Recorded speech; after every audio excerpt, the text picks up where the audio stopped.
কেইবাটাও নতুন উন্নয়নমূলক আঁচনিৰ কাম আমি হাতত লৈছিলোঁ। ইতিমধ্যে অৰুণোদয় হিতাধিকাৰী তালিকাৰ নিৰ্মাণৰ প্ৰথম পৰ্যায়ৰ কাম হৈ যোৱাৰ পিছত এইবাৰ আমি নগৰ অঞ্চলসমূহত অৰুণোদয় হিতাধিকাৰী নিৰ্বাচনৰ কাম আমি হাতত লৈছোঁ।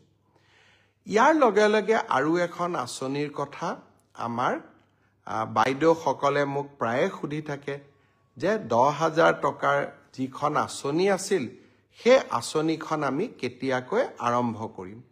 ইতিমধ্যে সেই আঁচনিখনৰো প্ৰথম হিতাধিকাৰীৰ প্ৰথম তালিকাখন জিলা পৰ্যায়ত এই আঁচনিখনৰ হিতাধিকাৰীসকলক চূড়ান্তভাৱে নিৰ্বাচনৰ প্ৰক্ৰিয়া আমি ফেব্ৰুৱাৰী মাহত আৰম্ভ কৰিম।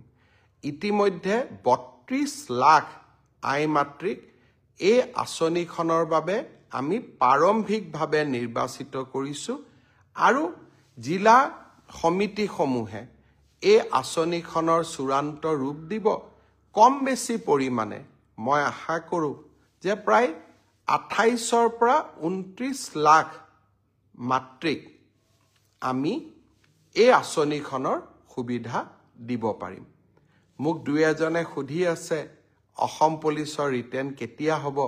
মই ভাবোঁ যে ফেব্ৰুৱাৰী মাহ নহ'লে মাৰ্চৰ প্ৰথম ভাগতেই আমি অসম পুলিচৰ কনিষ্টবলসকলৰ পৰীক্ষাৰ ৰিটেন টেষ্টৰ কাম আমি সমাপন কৰিম।